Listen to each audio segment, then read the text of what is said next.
Oh, hello. Welcome to my mini lecture. One moment, please. Welcome to the shop. We're going to talk about striking an arc and about being safe with our personal space and our shop space. So welding produces a lot of heat and bright light when you're arc welding, and smoke and fumes. Those are all things that you don't want on you, near you, or in your body. So when welding, we take steps safely to put a barrier between us and our work. Starting with a welding hood that will keep sparks off of our face, smoke kind of out of our face, and dims that bright light so we can see our work. A respirator keeps the smoke out, keeps the fumes out, is indispensable when welding and does not get used often enough in the industry. It's an OSHA requirement, but people don't always follow that rule. Long sleeves and gloves for our arms and hands. Long sleeves because that light is very bright and can sunburn us even if we're not getting sprayed with sparks. Ask me how I know. It's always somebody's beginning of welding that they weld in the t-shirt and come away with a sunburn the next day. It's something you only do once. And then we have those leather gloves. Nice when getting your hands close to hot work. And closed-toed shoes because sparks fall to the ground and you don't want your toes getting burned, obviously. So then in our shop environment, to deal with those dangers of smoke and sparks and then noise as well. For the smoke, we have a fan for ventilation. Turn it on whenever you're welding. We're gonna turn it off because the noise is awful. And we have our area free of flammables. Sparks make fire, fire's bad. I learned the hard way personally once with some fireworks that I forgot I had under my workbench, and I was reminded that I had them when they started going off when I was welding. And that was the last time I did that. So if we've got our welding hood, our respirator, our gloves, our sleeves, our closed-toed shoes or steel-toed boots preferably, and our shop space that's ventilated, free of flammables, we're ready to strike an arc. We're going to be talking about 7018 arc welding, stick welding. This is a 7018 electrode. This is a piece of steel that's coated in a flux material and hooked to an electrode holder, which is hooked up to a welder. Did I say we were ready to strike an arc? Just kidding, we're not. We need to talk about our machine first. This is a Lincoln arc welder. This is for shielded metal arc welding.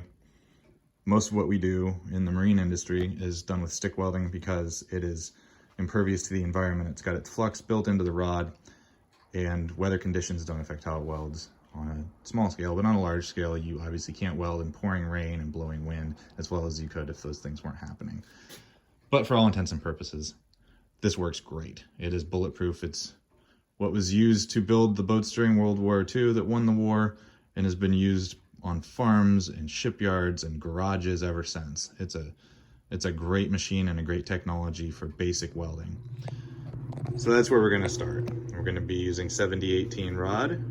The machine will be in reverse DC, reverse polarity, the selector here. And we've already got it marked out on the amperage scale because there's a mark for 1/8 inch and there's a mark for 3/32 diameter welding rod.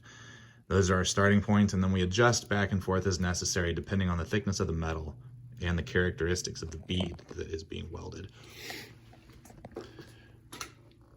There are 2 cords on this machine. One cord is for the ground. Hello. And one cord is what we call the stinger. If you imagine a bee, and this is the bee, and then the electrode that goes in this clamp is the bee's stinger, just don't touch it because it'll sting you. So here we are. I lied and said we were ready to strike an arc. We're still not. We've talked about our machine, we've talked about our safety, but these leads are still, they're still coiled up on the machine. You can see that. So I'm going to pull them out and I'm going to hook them up to where we're going to be working. And there's no special trick to this. Bear with me as I film myself. This is, we're gonna bring a ground cord out. We're gonna hook it to our bench.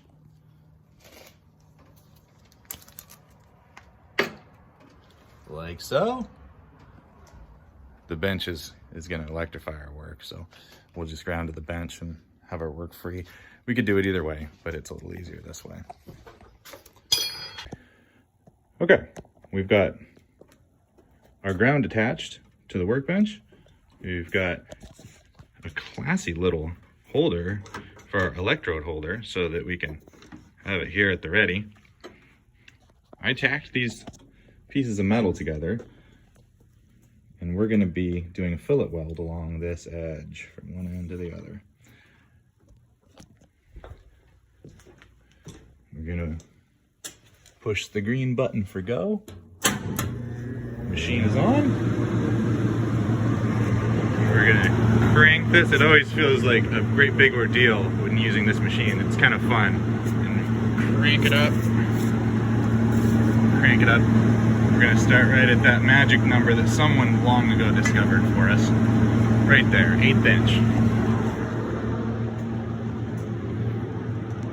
We've got, lo and behold, an 1/8 inch electrode.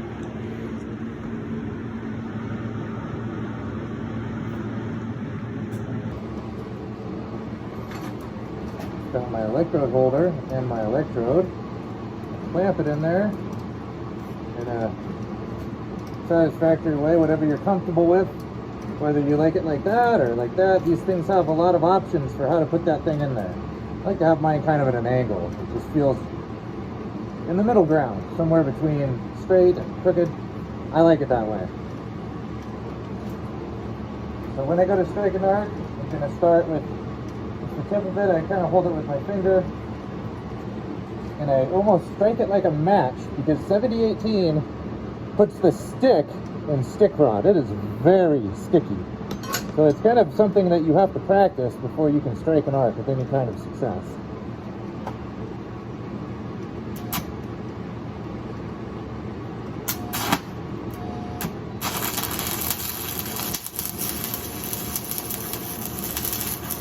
Loading and keeping this pointed right into that corner.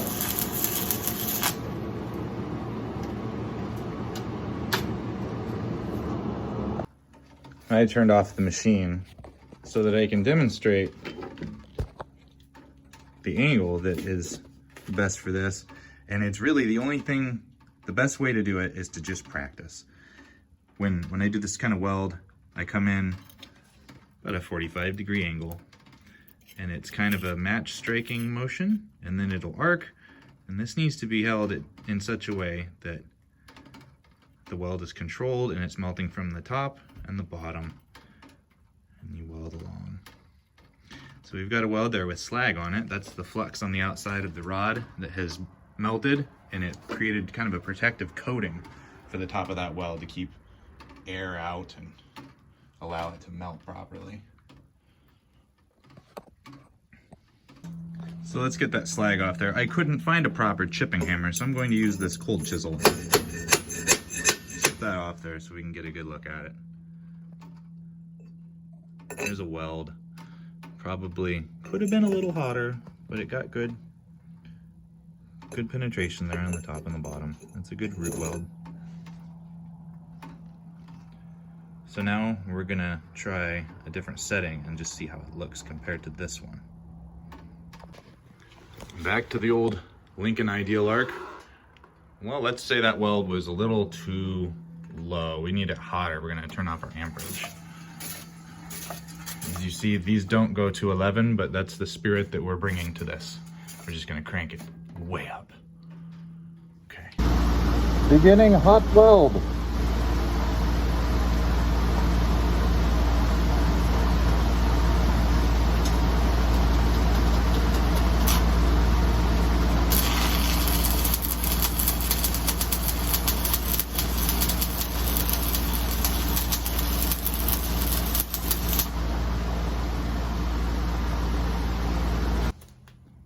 So as you can see here, by cranking up that amperage, our second section of weld looks a little different than the first. It's kind of lumpy, and there's undercutting there if you look closely on the vertical side that shouldn't be there for a good weld, but it's still passable.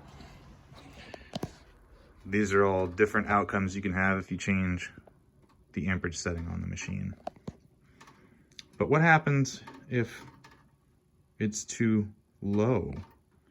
Let's turn the machine down now and see what happens. Keep going. Oh, maybe just down to the lower one. Let's give it a try, shall we?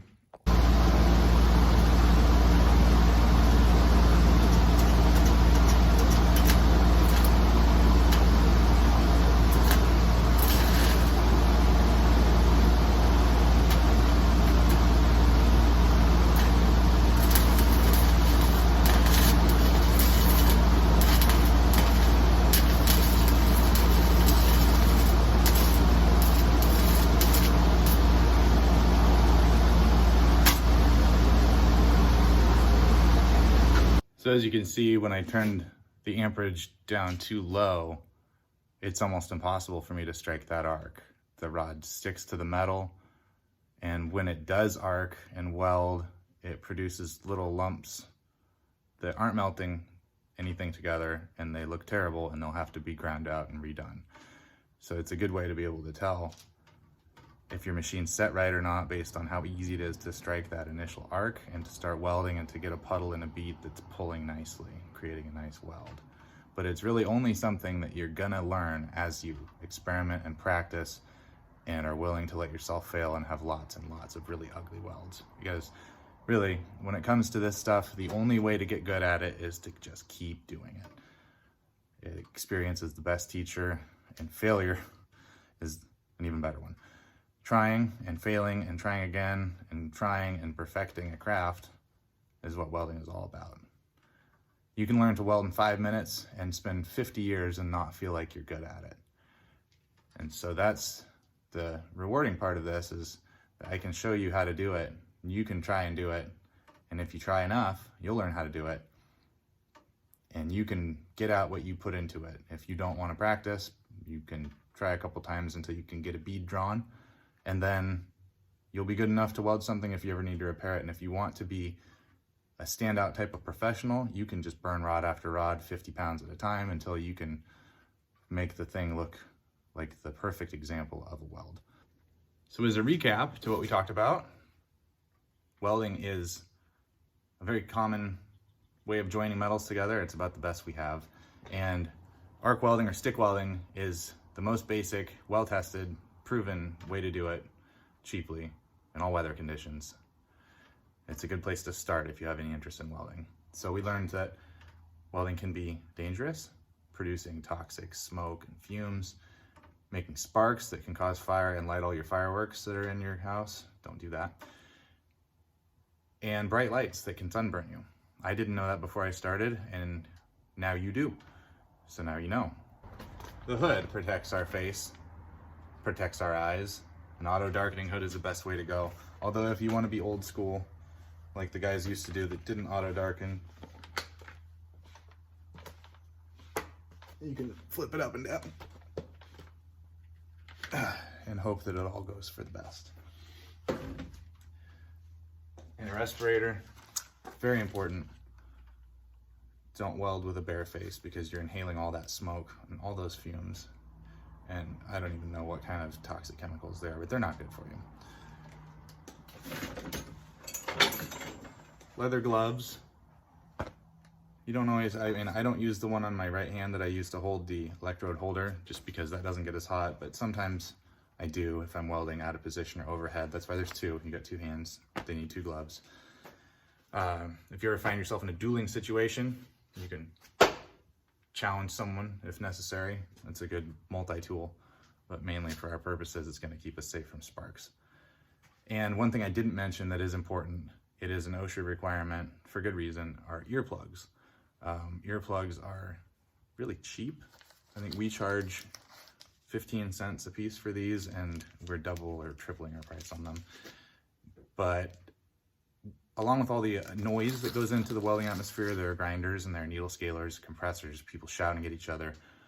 Aside from that, there's the possibility that if you're welding overhead or at a position, especially in the boatyard, we're in funny places, a spark can get down inside of your eardrum, and people have gone deaf permanently from that. So an earplug is a good line of defense, and it's for that reason that OSHA requires it. So I didn't mention that initially, but that is a good thing to always have earplugs in when welding. Thank you for listening to my mini lecture on introduction of welding and welding safety. It's been my pleasure, and thank you for your time.